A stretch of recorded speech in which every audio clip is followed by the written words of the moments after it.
haven't talked about anime in quite some time.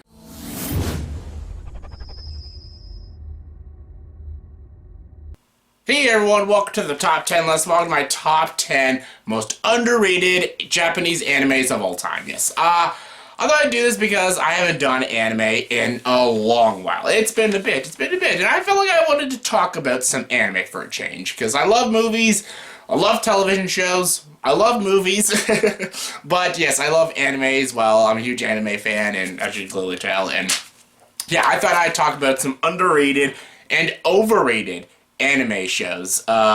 Again, this is all personal opinion and stuff. A lot of people love some of these shows or hate some of these shows. It's all subjective. People should just realize everyone has different opinions. I should save that for my next video when I do my top 10 overrated animes, because a lot of people will probably hate me after that video. But this one is underrated. These are animes I consider animes that people just don't talk about enough. They don't talk about these animes enough. People don't appreciate them as much, and just they're not on a lot of people's favorite lists or stuff. These are just animes that more people should watch and should get more into and explore more into, especially if you're a huge hardcore anime fan. So yeah, let's get to it. Anyways, this is my top 10 most underrated anime shows of all time, in my opinion. And as always, for our top 10 list, you gotta have your honorable mentions. And my honorable mentions are Ergo Proxy, Space Dandy, Detroit Metal City, Excel Saga, Angelic Lair, Last Exile, and Ben 2. All good animes, just couldn't be the top 10 list. But what did make my top 10 was my number 10. My number 10 is Mushi Mushi. Mushi is so good.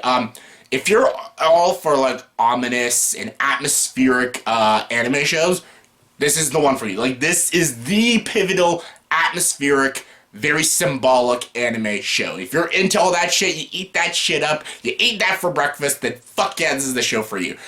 I know a lot of people that really enjoy this show and stuff. I know a lot of people don't like it. They think it's pretentious, it's boring, it's dull. It's not a shonen, it's not ecchi. It doesn't really care. I don't give a fucking shit about this fucking thing. This thing's too slow.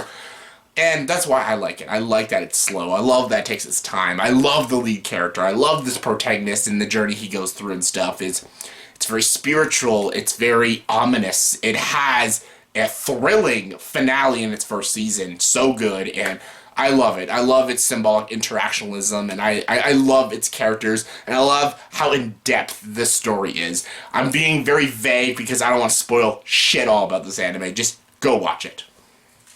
Coming in number 9 is Bacano. Bacano is a show, I watched this about 5 years ago, roughly 5 years ago.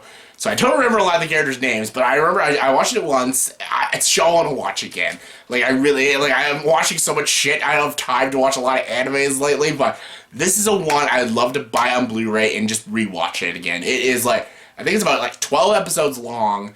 And it is amazing. It's mesmerizing. It has a lot of different time periods, or time periods and stuff. It's a bunch of different characters. It all centers around a train and stuff, and a heist on the train, maybe a creature on the train and stuff. You get to see mobsters. You get to see bank robbers. People have special gifts and stuff. Sometimes you just see normal passengers and everything. You get to see some serial killers. You get to see some business people, students. You get to see all these different people on the train and all their different stories and stuff. And how this anime ends is so brilliant. And I love the villain. I love the couple who, the wacky couple who rob people and stuff. They are freaking hilarious. The tattoo is pretty awesome.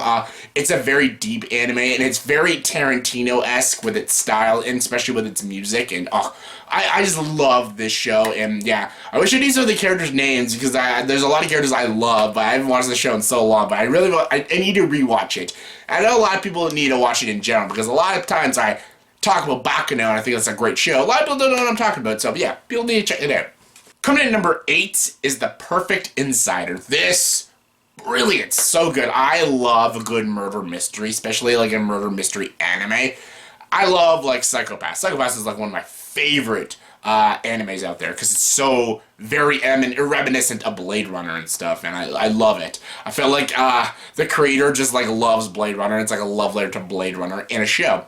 but it has that cool mystery element to it. Same with like Erased and everything, and Monster. Like I love shows like that, and this one is just the same. Like these people, this programmer named Shiki, and she's on this island with these people, and there's like murder happens, and it's an investigation and stuff, and it's very isolated. I love isolation sort of thrillers. Like it really puts you into the mood. It really makes you feel so claustrophobic, and you just feel like you can't leave and everything. It's just brilliant. This is a show I could definitely see being remade into a movie, but they probably fuck it up because they fuck up every anime turned into a movie, but this was so good. I loved this. This was thrilling. I was guessing at the end of each episode and stuff. I didn't know where this was going, and where it ends is something incredibly satisfying, which is something I can't really say about anime endings, because a lot of animes, even great ones, just fuck it up on the ending. But this one, great ending, great characters, and a great mystery. Oh, loved it. Coming in number 7 is Terror in Resonance. Terror in Resonance is created by my favorite anime creator, Shinichi Watanabe, who did Cowboy Bebop, and he did Samurai Champloo, and he did one that I'm about to talk about just after. He also did like Space Dandy and stuff. This is a very different kind of anime for Shinichi Watanabe. But that's the thing about Shinichi Watanabe. He's not a one-trick pony. He's not the guy who does similar themes and stuff. All his animes are very different. And he doesn't have just one distinct style. He has different styles, different layers of storytelling, and that's why I love him. That's why I love Watanabe. I think he's one of the best anime creators out there. I fucking love him. That and the guy who did Charlotte and Angel Beats. I like him too. But this is a great show. It's an interesting about a terrorist attack and these two guys and stuff. And they're a part of this, like, they call themselves the Sphinx and everything. And I can't spoil anything about the two characters because, again, it's a mystery between the two of them. But, like, you dive into these characters and the psyche of these two guys and why they're doing all these bombings and these terrorist attacks, and it's interesting. It's very interesting. It's very layered. It's very thrilling. It's 11 episodes and straight and right to the point, and yeah, I absolutely loved it and had a blast with it. It's not his best piece of work, but it's still very good and very underrated. Coming in number 6 is Kids on the Slope. Yes, this is my second favorite Shinichi Watanabe television show. Again, very underrated. A lot of people don't appreciate this show. A lot of people don't talk about the show. When people talk about Watanabe, they mostly talk about Bebop. That's really it. All his shows kind of get like sideswiped. I hear a little love for Samurai Champloo, but mostly Bebop, which is great because Bebop's my favorite anime of all time. But Kids on the Slope is such a great coming-of-age story. And if you love, like, Sing Street or Whiplash or, like, good coming-of-age stories about music, I think people would love it. And I love the main character. Sentaro is one of my favorite anime characters of all time. I think he has one of the best character arcs in an anime. His friendship with the main kid is awesome. And then they start this, like, jazz band and everything. I absolutely love it. And I think it has one of the best anime endings. Just, it rips your heart out, but also warms your heart at the same time. It's Kids on the Slope. Such a great anime.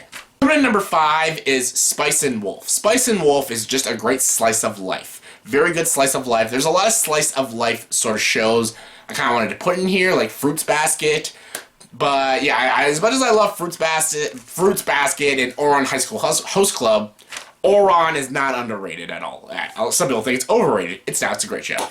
In Fruits Basket, I even thought, like, is it underrated? I think a lot of people still have a huge fandom for Fruits Baskets, and especially Ouran High School Host Club, but Spice and Wolf, not so much. I know the diehard fans watch Spice and Wolf, but a lot of people who just are casual anime goers, they don't watch Spice and Wolf, and they should.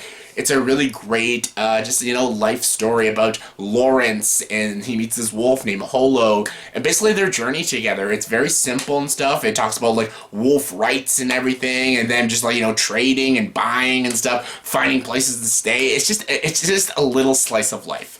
And it's also a very beautiful romance story. I love Lawrence and Holo as characters, and I love the journey they go on. I love the atmosphere, and I love how it's designed. The animation is really, really nice, and the music is so soothing. I love everything about this show, and I think it's just brilliant.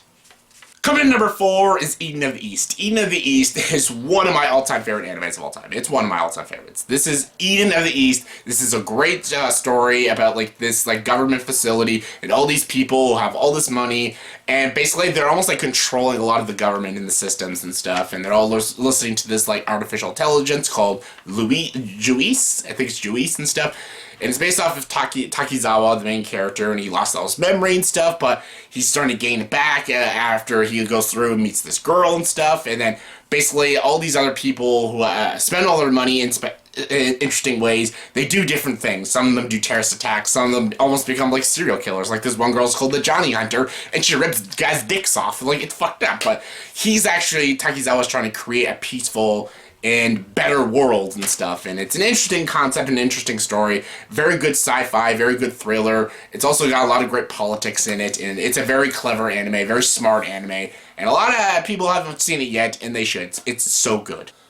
Coming in number 3 is Beck, the Mongolian Chop Squad. Yes, I was made to hit in America. Yes, Full Moon's Way. I love music animes, and this gets on the slow part, like one of the most underrated. Everyone knows Nana. A lot of people love Nana, and I love Nana. Nana is such a great show, but Back in the Mongolian Chop Squad is super underrated. Some of its animation's a little funny looking, but I think it's a good story. It's a good coming of age story about this band and stuff, and this kid joining this band. He's a great singer and stuff, and then he meets this girl and stuff, and then he becomes friends with her brother and everything, and it just spawns this really cool friendship with all these people in this band, and I just really, really enjoyed it. Again, it's a little slice of life. It's a good coming of age story. It just has kick-ass music, so yeah, I love it.